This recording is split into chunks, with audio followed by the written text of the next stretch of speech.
evening, y'all, and welcome to episode 3, season 3 of Mind Wars Forum. Made possible in part by the National Endowment for the Humanities. Any views, findings, conclusions, or recommendations expressed in this program do not necessarily represent those of the National Endowment for the Humanities. It is the first day of March, and that also means that it is Women's History Month. So happy Women's History Month to everybody watching. I could not think of two better folks to have on here tonight to celebrate the women who have come before us and made history and the women who are history makers right now. And so it's with pleasure that I get to welcome Kim Kelly and Haeden Wright tonight. Haeden just had to pop off, but she'll be back on in a few, I hope. So welcome to both of y'all. Tonight, we're going to be covering a lot of bases. We'll be talking about the long-standing Warrior Met strike, the importance that women have played in these strikes, the UMWA rallies in New York City. Haeden has provided really incredible leadership to the ongoing strike in Brookwood. The strike is actually nearing its 1-year mark. Haeden also teaches high school. She's an avid union supporter. She's the president of UMWA Auxiliary Locals 2368 and 2245. And she's currently running for office for the Alabama Democratic Executive Committee in District 49. And we've also got Kim Kelly on here tonight, who really writes for the working class.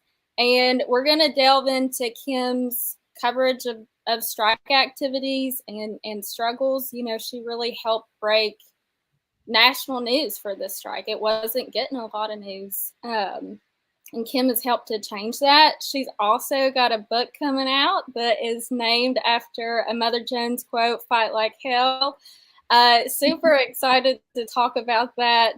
It's going to be published next month, I believe. Is that right? Yeah, April 26th, which is wild. Well, we'll talk more about that, and we'll make sure to include information for everybody to pre-order that.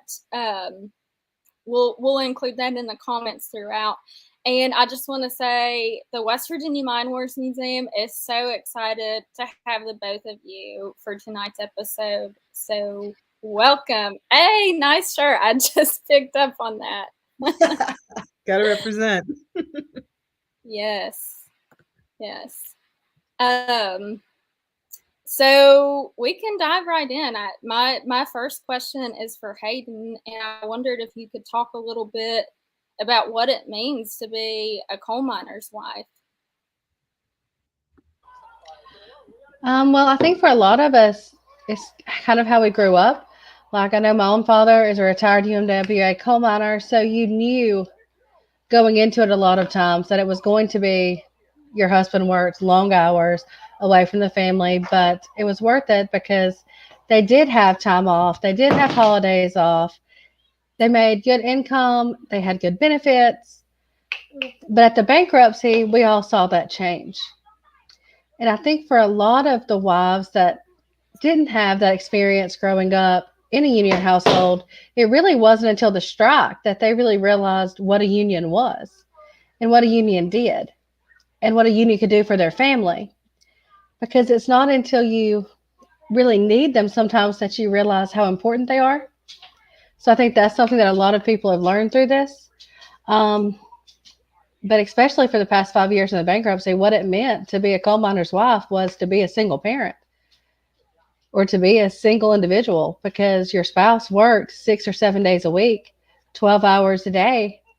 So anything that dealt with the house, the kids, bills, doctor's appointments, anything going on at home fell on the spouse to take care of those. So it's really been kind of an adjustment, even getting used to having them when the strike first started back at home and figuring out how to do things as a team, because you had been so used to having to take care of everything individually.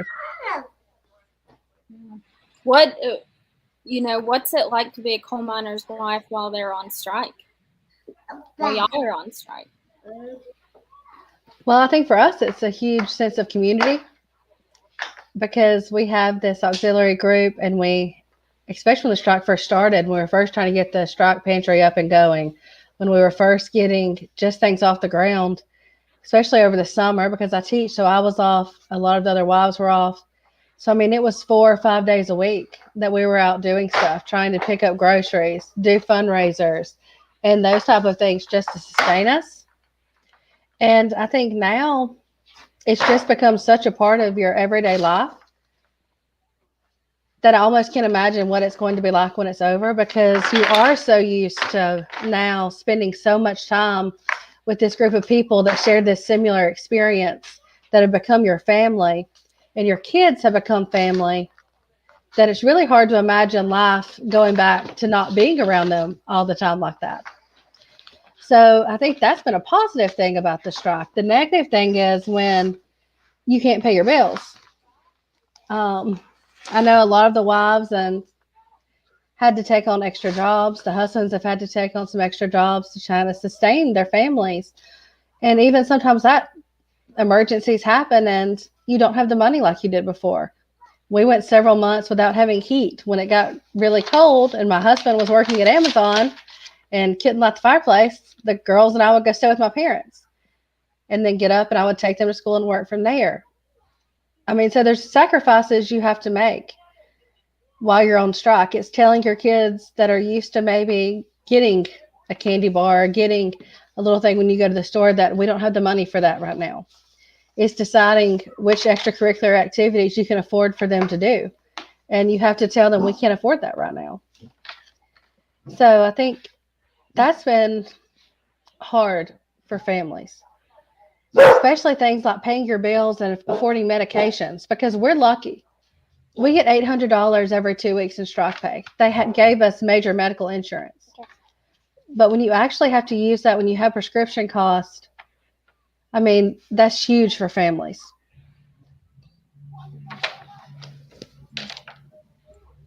Kim, I wonder, so Haeden has a husband who is a Warrior Met employee that is on strike and has this connection to the UMWA. Could you talk about your connection? Like how did you get involved? What's the history been? I showed up and they haven't been able to get rid of me. The way that I actually, well, I mean, that is pretty accurate, but the way that I got involved was, so I was covered, so it's been almost a year.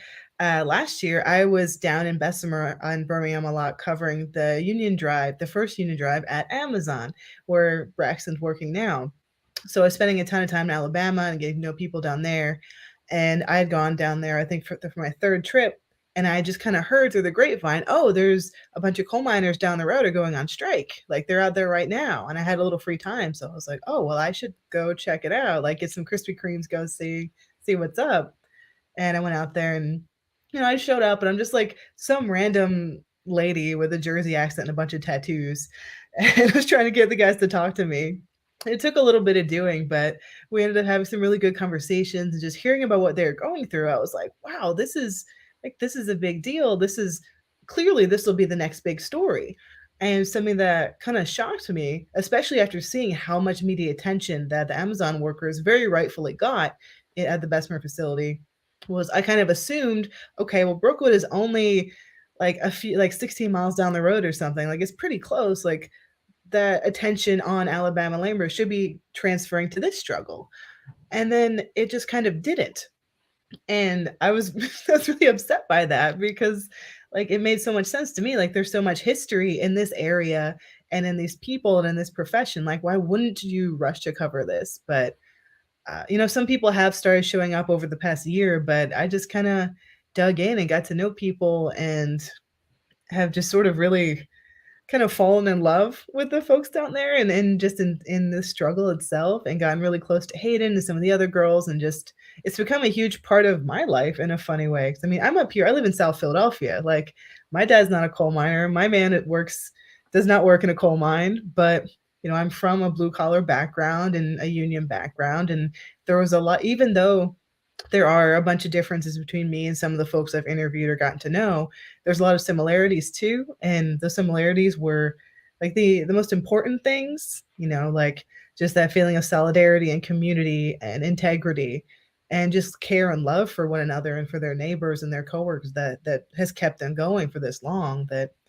I don't know, I just kind of I'm in it now. Like I just can't wait for the victory party. Like, it's Yeah. personal now. Yeah. Why do you think that we don't see more national news coverage of strikes? Like this is a huge deal. It's not just for the workers in Alabama. It's really for the American worker. So why aren't more folks covering this or strikes in general? I think we have been seeing a lot more coverage of strikes in general over the past couple years, especially as the pandemic has really kind of shifted people's attention on work and on labor and on the people who are doing the hardest jobs. But this particular strike, like on paper, it makes so much sense. Right now, it's, I think, one of the longest running strikes in the country. It is the longest running strike in Alabama history. I think it is at this moment one of the biggest, like population-wise, strikes in the country. Now that the grad students at I think Columbia and NYU figure their stuff out, like it. And it's just a very like kind of a visceral story too, right? Like a bunch of like blue collar workers in this rural area in the deep South who are standing up against these Wall Street raiders and this corporate elite, millionaire bosses. Like it's not a feel good story, but it's a very familiar story to I think a lot of Americans. But I think, and this is something I thought about a bunch and talked to Haeden and talked to these folks about a bunch, like why isn't this headline news everywhere? And I think it's because it isn't quite as simple and tidy as a lot of news narratives prefer to be, because it involves coal. And that is a complicated industry in this country historically and currently when it comes to the environment, when it comes to the human cost, when it comes to politics. Like it is unfortunately kind of difficult to drum up sympathy for coal miners in this country. And I don't think that's right, but I think that's kind of where we're at because you have these two, we've been stuffed into these two camps, like there's the blue side doesn't want to show support for coal because that messes with the environmental aspects, and it's assumed that people that work in the coal industry all vote a certain way. But then the red side, they don't support unions and they don't support workers. And so this is it's a group of voters who they would like to claim, but the fact that this is a strong union base and this is a strong, like a working class, like anti-capitalist issue, that turns off that side of the fence. And so these workers are kind of stuck in the middle and it doesn't help anybody. But I think that's one of the complications. Like it is a very big gray kind of story. It's not black and white. It's right there in the middle where real life is, but that's not the easiest thing to get an editor to write about or a TV person to talk about. Yeah, that makes perfect sense. Has there been local news coverage on the Warrior Met strike? I think Haeden might have even more opinions about that than me. Yeah. Do you want to speak to that, Haeden? No, the only real coverage we've had at the very beginning of the strike, I did reach out to some local stations. They did come out and report that we were striking. We were voting on a tentative agreement.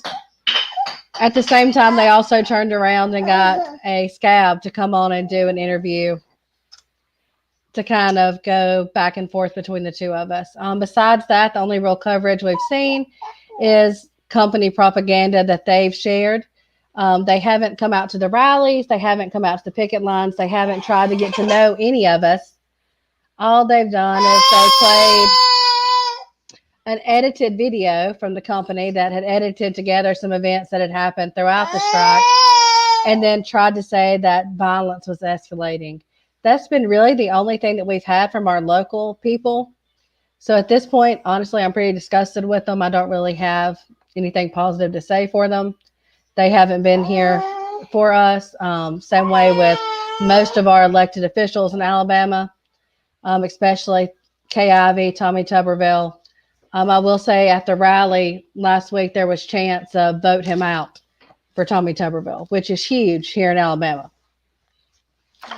I mean, he kind of made it. We were both at a hearing in at the Senate in Congress last week or the week before.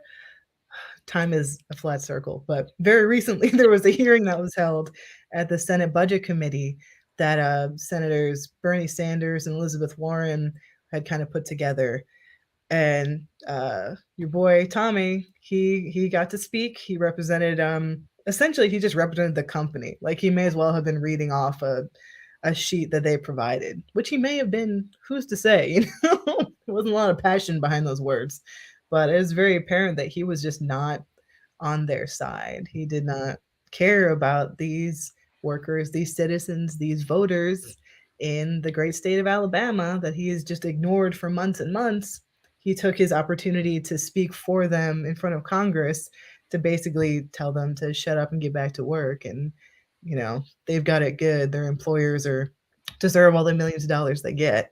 And then he had, hopefully Haeden's still on here. Like one of my favorite moments from that hearing was seeing this guy have the audacity to turn around and try to shake her husband Brax's hand. And all I could hear is Haeden just in the background, just like, don't you shake his hand. Like, how dare you? And then they turned tail and they disappeared really quick. So I'm not surprised that he's losing fans because he's chosen his side and it's clearly not the side of the workers. So you've been really covering this since the beginning.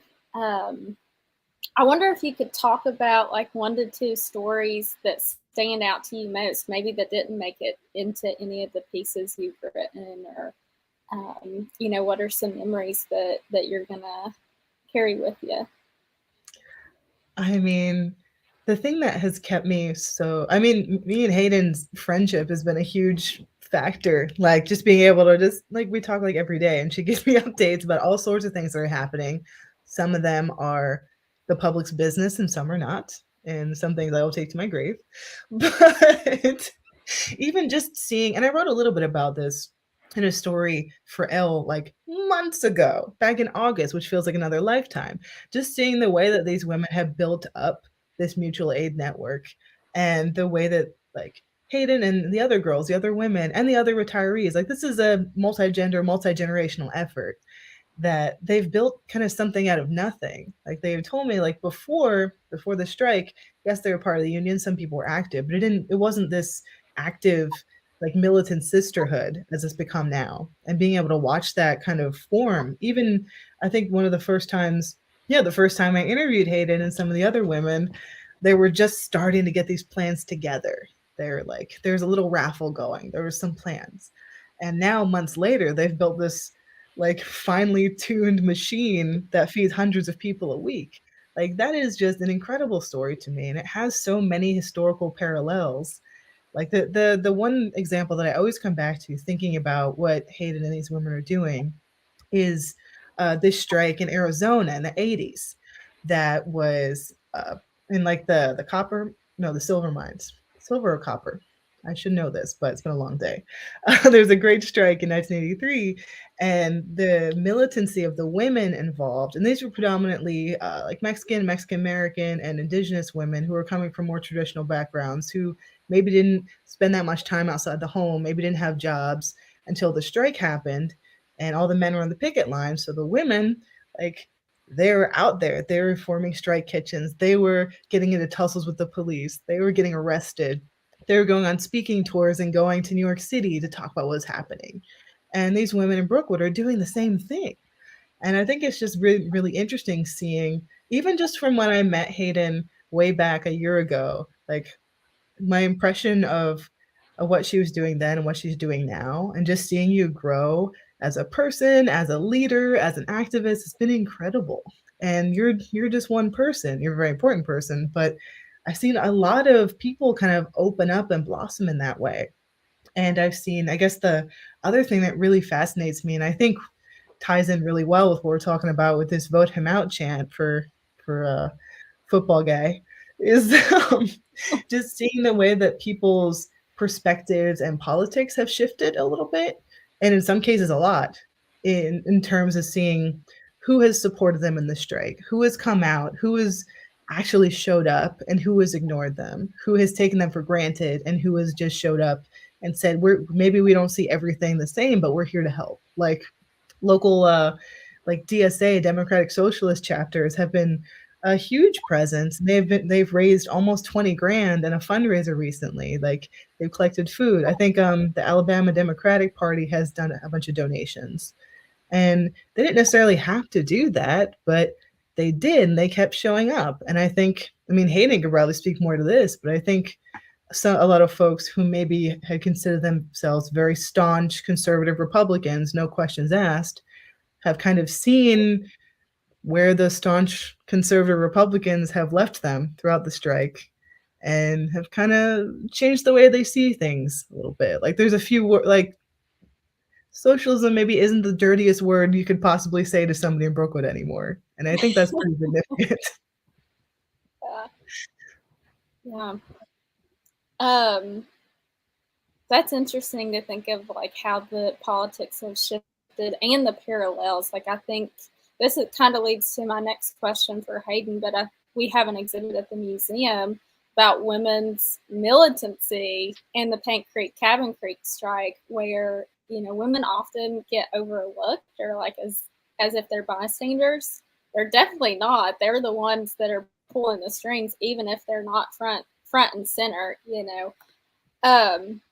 And so I think it's as true then as it was now. And Haeden, I wonder if you could talk a little bit about, you know, your role in the Warrior Met strike, but also some of the other women that you're in solidarity with. What have y'all been up to?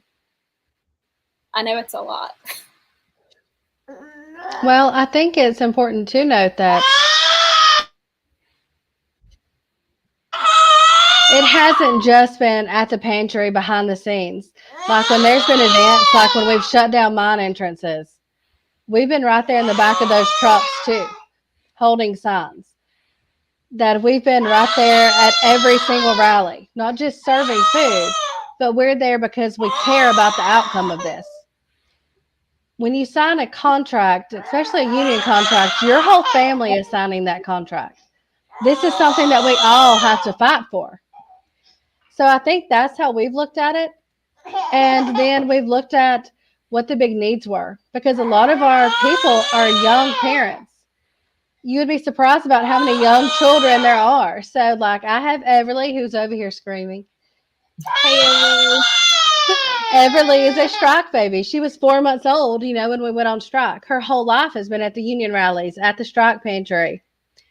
That's what she knows. And for a lot of kids, that's how it's been. Because we have each week about 10 to 15 people that come to get baby diapers and formula from the pantry. It's one of the biggest things. And then we give out the pantry bags every week, which is huge. So we make 200 bags a week, and typically we give out 80 to 100 at every single rally. And then at the rallies, we actually serve food to all the families. So that's anywhere from 250 to 500 plates of food that we serve to families every Wednesday night. So I think it's really hard to tell, like, where your union members stop and where the families and especially the auxiliary starts, because we take it as being an active role. And I think that's important to realize before a strike. Like, you need to be active in your union, and your union should be actively getting members ready and have that solidarity already in place to make things like that possible. Well, thanks for all you're doing. I know that we have a link that we can share for people to donate to the strike pantry. Are there other ways that people can support what's going on right now? Yeah, the International actually has a strike aid fund that you can donate to. That is really important for families, because while we're giving food and hygiene products and baby items, bills still have to be paid. You still need to be able to buy meat and things that you need to feed your family. So the UMWA itself, from our strike fund, gives $800 every 2 weeks. But the strike fund that they have set up for international for donations, once it hits an amount to where we can, they cut a $200 check to families. You have to think, when you've been on strike, $200 covers your medications for a month. $200 buys meat for the month. So, I mean, that's a huge way that you can help support. Also, if you're near Alabama, just coming out to the rallies, you have no idea how much it means when other union members, just other workers, come and talk to people, just to let them know that they're supported, that they've heard about their story. Because I can tell you, when you're in a right to work state in the South, sometimes you can feel isolated. So that's what I thought was really great to see this past Saturday, was the amount of camo that even after being on strike, we've been there now 11 months, we had probably 50 people or more leave the picket lines in Brookwood. We left the strike pantry because we were there that morning making pantry bags, and we all went to Bessemer, to the RWDSU rally, to be there for them. And that was one of the things that Braxton and Larry and Brian talked about, was that solidarity is important between all workers. It doesn't matter what your abbreviations are for your union. We're all workers. We're all union brothers and sisters and siblings. And we're going to show up for each other. Even if we're having a hard time now, we're still have enough strength left to fight for you too. It's beautiful. I think that's, one of the lessons that we carry from the Battle of Blair Mountain too, and kind of the story of the mine horse is this, that's typically unheard of in school. Like, you don't grow up learning about it. Of course, we do a lot of work in making sure that, kids have the opportunities to learn about it, but there's this, it wasn't across different work in essence, but it was, multi-ethnic, multiracial people who didn't speak the same language, but still stood in solidarity with y'all. As we were preparing, oh, go ahead. That's something I would like for people to realize. A lot of people think in Alabama and it's coal miners, they're thinking about white men with a pickaxe covered in coal dust, and that's not what our locals are. Our locals are actually some of the most diverse union locals in the country. We have all ethnicities, all genders that are represented. And the beauty of a union is, within the union, you're all brothers and sisters and you're all equal. It takes those things away. We have members, like Kim was talking about, with a range of political views. But when you're actually focused on the issues that are actually central to workers, what actually affects your daily life, you realize that the things you thought were dividing you were just made up constructions of things that were wrong. That we can all agree on real issues and we can all come together in solidarity and fight for what's better for everyone. So I think that's been a beautiful thing, because there's really no other place that you're going to go that you can see that range of people together fighting for the common good of everybody. Absolutely. I think that's one thing that I've heard UMWA Local 1440, which is Mate One's local, like kind of holds Southern West Virginia and Eastern Kentucky, holds it down there. And, the stuff that they do, it's, yes, it's for union workers, but really it's for all people who are working in the coal mines, and really coming together. Their recording secretary, by the way, Danny Witt, sent me a text, and he wanted me to send a message of solidarity to y'all and say that 1440 is with y'all, and the members of 1440 will see y'all soon. I think there's a trip to DC planned. Is that right? Well, we just got back, several of us from DC. I know that there's actually, I believe, a big union rally planned. I believe the tentative date right now is March 30th. And that rally will be back in Brookwood, like the one we had back during the summer. So I'm not sure if they're planning on going there, if there's going to be something else going on. It's always possible. We're also still, protesting in New York. Almost every week we have members there. Can you tell the audience a little bit about what's going on in New York while y'all are there? We're actually in New York protesting outside of BlackRock, which owns about 13% of the stocks for Warrior Met Coal. It's a private equity group that swooped in and bought up shares at a low price because they saw that they could make money from it.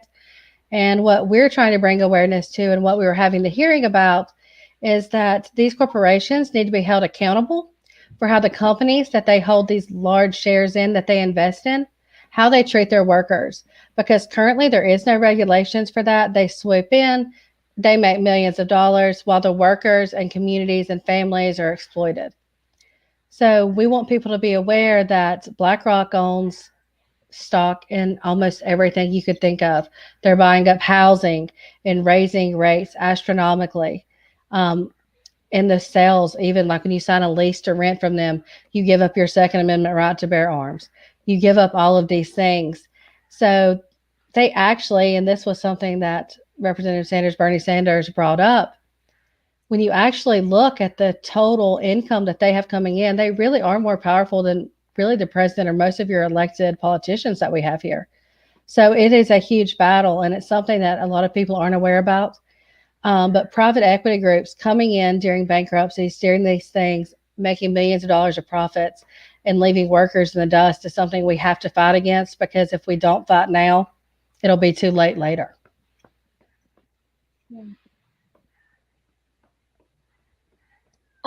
Kim, I wondered if we could talk a little bit about your book, Fight Like Hell, which I love the name, of course, because it's named after a Mother Jones quote, who's like probably one of the most famous leaders of the mine wars. When is it coming out? How can folks get a copy? And what kinds of stories are in there? Well, it comes out April 26th on One Signal, which is a subsidiary of Simon Schuster. And you can, I think we probably put a link in the chat, but you can pre-order it now, which is a big deal for a baby author like me. Like, this is my first book, and the more people pre-order it, the better it looks, and it makes it easier for me to write more books. So if you're interested, please pre-order it. But yeah, this book, it's so funny to talk about it in this context, because my entire past year has been spent writing this book, going to Alabama to hang out with the miners, writing this book, going back to like the whole thing. It's been kind of, I kind of joke that the strike has been my fun thing. Like, when I need a break for the book, or when they're doing something cool, I'm like, okay, I'll come back to it. I gotta go to Brookwood for a minute. But yeah, it's a real labor of love. I've been describing it as sort of a people's history of labor in the U.S., which sounds a little kind of reductive, right? But when you think about who's writing the history books, and who's generally featured in the history books, and who's left out of those history books, the people that aren't getting top billing, that aren't having their stories told because they're too black or too brown or too gay, or their jobs were criminalized, or their personhood was criminalized because of where they're from or what papers they have in their back pocket. Like, those are the kind of stories I've always been interested in as a writer. And when I got the opportunity to write this book, those are the stories I wanted to write about in the book. And it's the Warrior Met strike has definitely had an impact. I mean, Haeden's in there, and there is a very long chapter on mining that, it touches in the mine wars a little bit. Mother Jones, of course, is in there, but it also talks about like the legacy of Black miners in various areas, and enslaved and formerly enslaved miners, because that's a part of that story too, or indigenous miners in the Midwest. And there's a whole section on Ida Mae Stoll from Ohio, who is the first white woman to choose to work in the mines. And that's an important distinction, because she gets called the first woman coal miner, but there's a lot of women that worked in the coal mines that didn't have the choice, but she wanted to, and she it was a whole big thing. Like, she went up against the courts and had to kind of force her way into the mines, and she won, and she was able to do what she loved. And that was such an interesting story to me, because she kind of came up as a footnote in something else I was reading. And I was like, oh, who is this woman? Like, what was her life like? Why did she want to go down there so bad? And, that led me to other women who, in I think the 70s, when, I think Title IX legislation made it easier for women to enter into lots of different occupations. The mines were still kind of harder to crack. So, and the culture in there wasn't super welcoming to women. And there are a couple pioneers that were like, well, this is what I want to do. Like, the money is good. I need to feed my family. I'm tough. I can do anything a man can do. I'm going to get down there and do this. And those women, they pioneered that too. And now the women that are working in the Warrior Met mines, like Tammy and all the people that Haeden knows, like, they're part of that legacy too. And what was so important for me in writing this book was to show how connected everything is. Nobody's really the first, right? Everything is building up on other people's sacrifices and other people's organizing, other people's work, whether or not we know to thank them or know that they were there in the first place. And that was like the most fun part for me, was doing all the research and digging in and finding all these stories and finding ways to tie them together and to tie them to the present. And hopefully I pulled it off.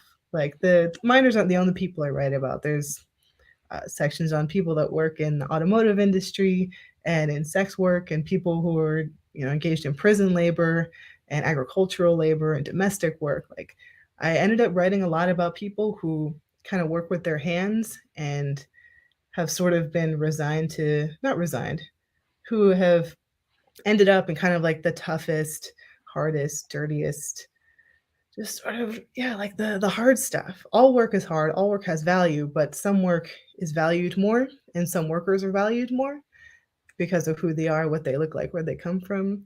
And I really tried to get into all the stories that you're not going to find on a typical library shelf or a typical bookshelf, because those are the most interesting ones, right? Yeah. I wonder if you could speak a little bit about, a specific story. So you talked about the quote unquote first woman miner. Are there other characters in your book that you want to speak to? Well, this isn't about mining at all, but one of the characters that I think is just so interesting and so important, and he has, like, people do know about him, but he still isn't spoken of in the same breath as a lot of the other labor leaders of his era that people revere. This man, Baird Rustin, who is a queer Black man from the South, who was instrumental in organizing during the Civil Rights era and basically planned out the March on Washington for Jobs and Freedom. Like, he was the guy that planned all that because he had such deep organizing experience and deep contacts. Like, the other people he was organizing with in Southern Christian, I always screw up that acronym, I'm the worst. The other civil rights leaders he was working with, like, some of them didn't necessarily accept him because he was a queer man and because he was not apologetic about who he was. But they recognized, like, he had the skills and he had the knowledge. Like, he was the man for the job, whether or not they liked that fact. And as a result, the March on Washington was this epoch-altering event. And history has kind of shoved him aside a little bit because of who he was. And I think writing about stories like that can help show people now who share that identity or share parts of that identity or just interested in queer history, civil rights history, Black history, and the way they intersect. Like, reading about Baird Rustin, it can be a pretty powerful thing for someone who might have looked at those movements and thought there was no space for them there, because there was. It was just a little harder to find because it was much easier to default to people who had higher social standing or more privilege or louder voices. I learned something new. And I cannot wait to get that book. We did post in the comments where you can pre-order. Go there now so that Kim can write more books, because she's telling the stories that really need to be told. And we'll have to get copies for the museum too.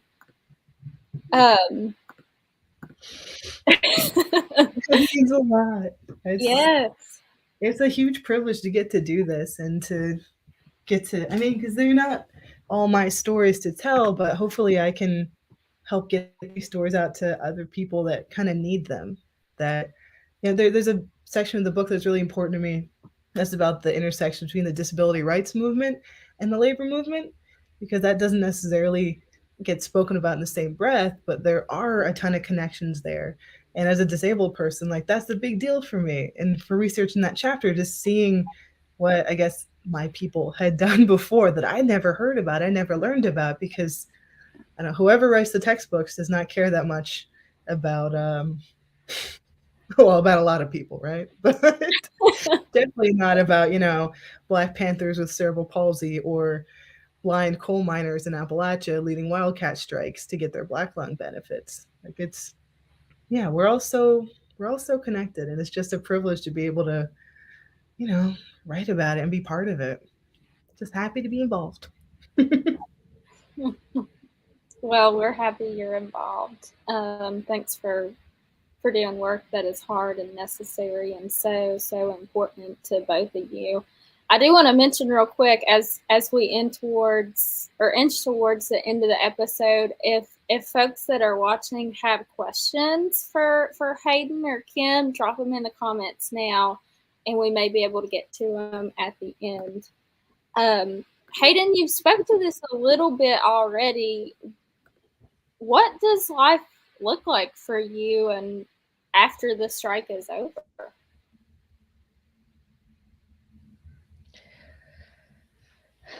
That's kind of even hard to answer right now because so much of daily life is dealing with the strike, dealing with solidarity efforts. Personally, for me, just being a lot more active within kind of the politics and within the labor movement, becoming more educated, has kind of shifted my focus a little bit more in that direction. So after the strike, I'm pretty sure that's still where I would like my focus to be.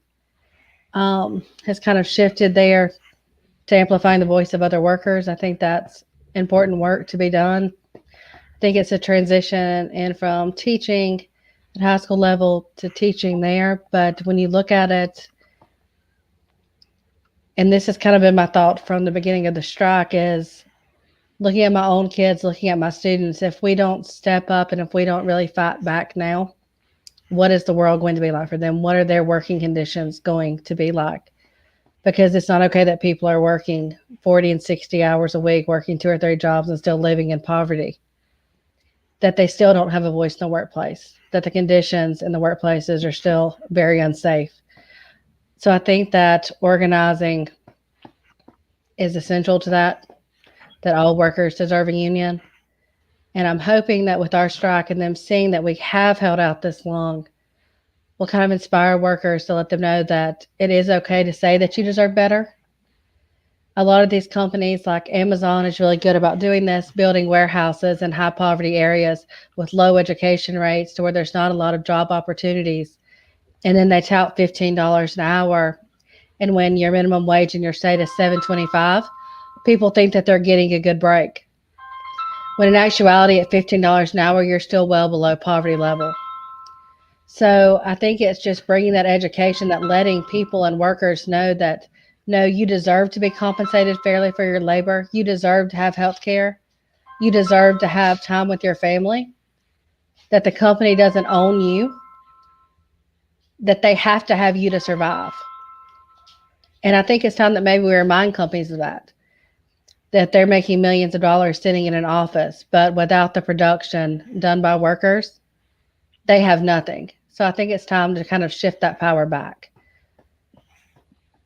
It's been so cool seeing, like, just hearing you talk about your progression, seeing you getting so involved in local politics and talking a little bit about law school, and just seeing the ways that you're like people's horizons can be expanded by being part of the movement, being part of a strike and gaining this greater working class consciousness. It reminds me of a young man who works at Amazon that I interviewed, Isaiah. He wants to go to school and be a labor lawyer now. I'm sure your husband knows him because he's like you're kind of fighting on two battles, because you have the strike, and Braxton, your husband, is also working at Amazon. He's showing up in his union gear and speaking out at Captain Bonnie's meetings, and really just, and talking about folks showing up at rallies. One of the first things that tipped me off to the fact the strike was happening was that Larry, your local vice president, came and spoke at the Amazon rally I was in town for way back when.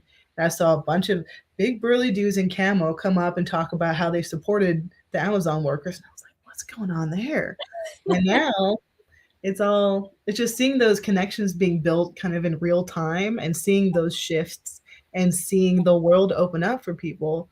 It's really is one of the most beautiful things about covering this movement and been witnessing this movement, just seeing, like, you have a profession like coal mining, which is, sort of billed as this archaic thing that's stuck in the past, right? And then we have Amazon, which is the future, a terrible future. And seeing the way that the workers are like, no, this is just our lives. And this is what we're working to improve and to make better for everyone, for the people that, are retired and need our help now, and the people that come after. It really just shows the power of the labor movement. It's really just, it's wild, isn't it? It is. And people, for us, we're even kind of in a more of a gray area than even coal mining in general, because we mine metallurgical coal. Our coal is not thermal coal. It's not used for any type of electricity or power. So even a lot of times when I've seen people that have voiced out in support, they're like, oh yeah, you're keeping the line on. And it's like, no, we're really not. We're keeping the steel made, because you have to have met coal to make steel. So all the infrastructure that we need, the windmills that we need, solar panels, those are still needed. And people have no idea that coal is not just coal. And I think that we kind of took that for granted, like in our area, that there was a distinction. And it wasn't until the strike and people started asking and saying things like that you had to take time and be like, wait, this is something you're going to have to explain to people. Yeah, especially people on Twitter that get upset that you're supporting coal miners or coal miners. Like, well, it's a little more complicated than that, isn't it? Like, like you said, there's a gray area. Like, don't get mad at a bunch of workers who are trying to survive and pay their bills. Like, it's just I think, yeah, like you said, a lot of people outside of coal communities don't know very much about the history or the present or the people.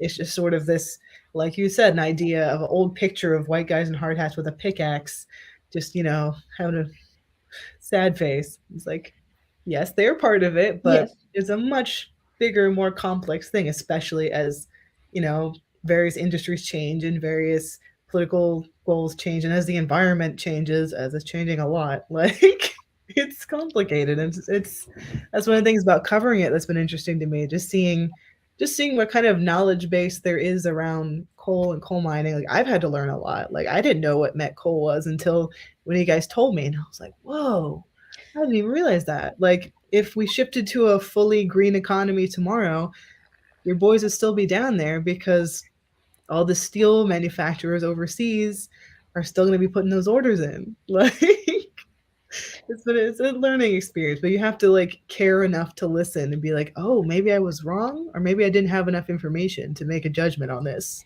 Right. And let's put something super extreme out there. How about we support all workers, no matter what industry? Because people can't help what's available in their area where to work to support their families. So workers should be supporting workers no matter the industry that they're working in. Bold. Yeah. Amen. Is there anything that we haven't talked about that y'all want to touch on? Well, I think that it's interesting, even within the auxiliary, like Kim was talking about, when you're talking about the women in the auxiliary, and a lot of times people have said like wives or spouses, but people don't realize a lot of the women are actually miners, like retired miners. Like, they were in the mines 30 years, 28 years, like Miss Dale, Deb, Miss Purley, all of Miss Deborah, that are amazing, strong women, and they're miners. They're not a spouse. They're not auxiliary. And you have to think they've been working there 30 years. That's at a time when people wouldn't have thought that was possible. So I find them really inspirational. The other women in the auxiliary, it's not, I think one thing that I've had people think is that we were all of us were stay-at-home parents. Well, some were, because before the bankruptcy, you might have been financially able to do that. After the bankruptcy, that would have been a lot harder for families. I mean, we have women in the auxiliary that own their own business. I teach high school. We have ones that have kids that homeschool. So these women have lives that they're doing in their volunteering time because we don't get a strike check. The hours that we put in are because we love the union and we love the families. So it's not for money or compensation. Like Connie owns Main Street Cafe that's been doing meals for the families, and then she brings them in trays and we put them all together and we serve them, and it's amazing. Cherry does so much. She goes and gets the hygiene projects for us. She makes sure that Grace Klein things are picked up. I mean, it is a huge community, and even when you say 800 people on strike, when we're talking about both auxiliaries combined of active members, you're talking about a group of maybe 12 people. So you're looking at 8, 12 hours a week at minimum just to keep things going and running. And these people and men and women and retirees are willing to give that time because they know this fight's important. And to me, sometimes people don't realize that they care enough, even though they might not be working there now. They've made this fight a huge part of their lives for their families and for all these families, and that's inspirational to me. And hearing you talk about how Everly's a strike baby and how she's not even the only one, and talking about how 800 workers on strike, but 80% of those workers are parents. So that multiplies. Like there's thousands of people involved in this fight, some bigger than others. So you're kind of teaching an entire generation what it means to be on strike, what it means to look out for your coworkers. Like one thing that I'm interested in, just even in sharing with everyone, like how, and Everly, she probably gets a little pass, but Avery and like the kids who are old enough to understand, like what are those conversations like? Like why is mommy or daddy or your relative, like what is happening? What is the strike? Why can't we go to this place? Like how do you explain to a kid that mommy is on strike and needs some help? Well, I think that you'd be really surprised at like how much the kids pick up on what's actually going on. Because I actually asked Avery last night, I was like, what is a strike? Do you know why we're on strike? That's something I asked her because we were talking about doing an interview with someone on Thursday on a podcast, and they wanted to ask her a question. So I was just trying to see, what she would say because Kim, last time you asked her something, she was like, scabs or poo. That's exactly what they are. Well, I agree, but I was just like, okay, let's see what she's going to say. And what she told me was, she said, well, it's unfair that the people up here are making millions of dollars and they're not doing anything. And then all of us down here that are working all the time that we never got to see each other didn't have what we needed. And that's not fair. So we went on strike until they give us some of what we need. So that seems really kind of a rudimentary kind of explanation, but it shows that even at 7, they understand what that is. The same way, if you ask her what a scab is, she's going to be able to tell you it's somebody that crosses the picket line. She might also tell you they're a class traitor and poo, but she understands the concept of what that is. And I think a lot of our kids, especially those of us that have been really active, that have had them at the rallies, and that's what I wish people know, because sometimes when you say union rallies, they're like, oh, goodness. Our kids are at the rallies. Our kids are at the union hall with us. It is a family event. And they call each other strike cousins. They're around each other so much. So for them, it's also given them that sense of community, that they have people to talk to about what they're going to, because it has been a transition for them, especially when you think about the way your household runs. Because like I talked about earlier, your spouse was typically gone. So when they were home, they were kind of the fun weekend parents. They didn't really have to deal with the discipline, the homework, and things like that. Well, now that you're both home, that responsibility is shared more. So it was an adjustment for the kids, like, oh my goodness, you just got on to me, because they weren't used to that.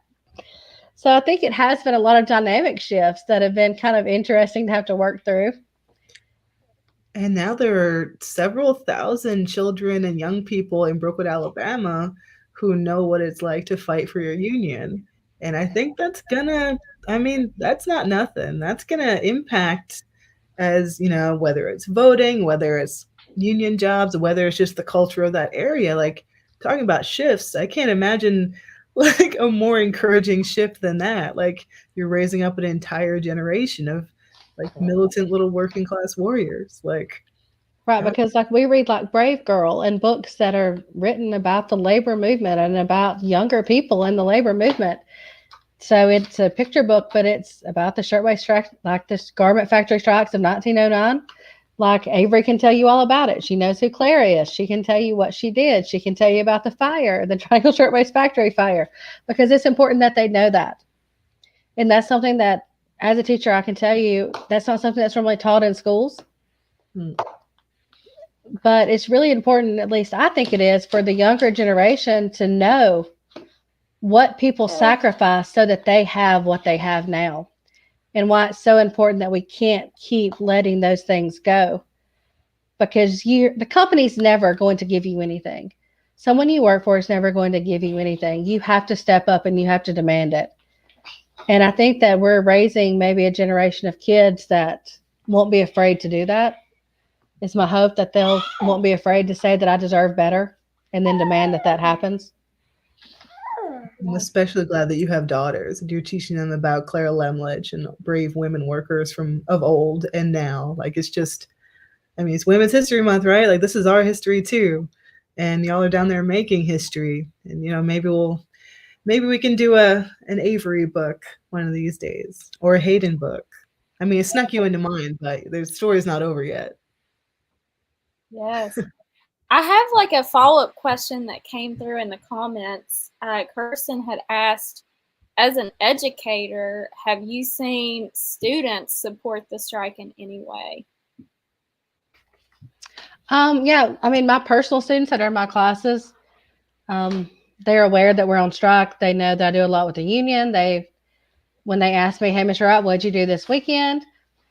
I tell them I went to the RWDSU rally and stood in solidarity with them as they're fighting for their union. I tell them I met Liz Schuler, who's the president of AFL-CIO, and then I have to explain what that is. So they are interested, but it is something a lot of them don't know anything about. Most of them, if I wear my UMWA shirt, they're like, oh, my uncle was in the UMWA, or my cousin was in the UMWA, or my grandfather was a retired miner. So I think for us, that union is recognizable, but a lot of the kids don't really know what unions are. So when they ask me, I explain it to them. I really wish we had a labor history class as an elective. I think that would be great for the kids. If my principal's watching, I know you found my Twitter the other day. If you're watching, we need that class. And all principals, that would be a great class for students to take as an elective. So yeah, they do support the strike. They ask questions. They're aware of what's going on. Several of my kids at the school, their parents are actually on strike as well. Of course, we always have a couple that their parents have crossed the picket line.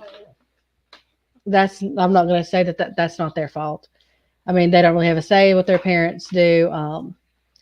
Now, the kids, sometimes that's a little bit different. As a teacher, that's not their choice. But for the kids, I have seen that if their friend's parent crosses, our kids know enough where they're pretty adamant that we're not friends anymore.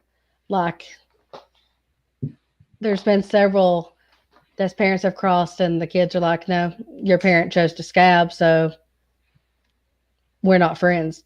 And that's completely understandable from their point of view. Like, you turned your back, you're hurting my family.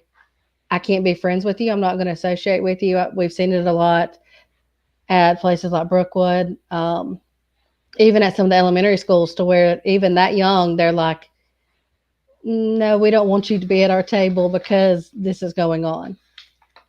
And it's horrible that parents have put their kids in that position, because you should never cross the picket line. But it does show that the kids know that that's something that's not okay. And even within themselves, they're like, why would you do that to our families? Why would you go to the company that has mistreated our families, made it to where I didn't get to see my mom, or I didn't see my dad, and now you're making the strike take longer?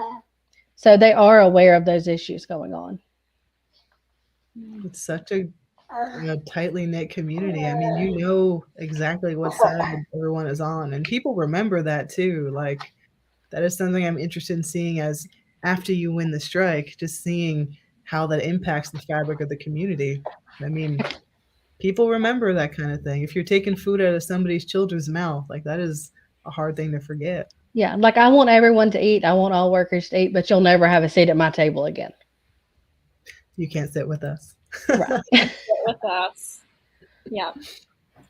Well, we are at 1 hour. I want to say thank you to you both for spending your evening on the forum. Y'all probably could have been a lot of different places, so thanks for spending it with us. And we stand in solidarity with you, Haeden, and the striking workers in Alabama. I want to also say thank you to my colleague, Kirsten Newton, who is like making magic behind the scenes right now, always supporting the museum's programming and tech, marketing, everything in between. Thanks to Everly, who is like Mind Wars Forum Season 3 MVP. Thanks to the listeners and supporters who have been hanging with us tonight. Thanks to the incredible museum membership and donors, the folks who are donating monthly and annually to help this keep this history and the spirit of this history alive. Quite literally could not do this work without y'all. We've talked about it several times, but if you're able, please make sure to donate to striking workers who are not only fighting for their jobs, but for American workers. There's several ways to donate, both to the Strike Fund and to the Strike Pantry. We'll include links in the comments.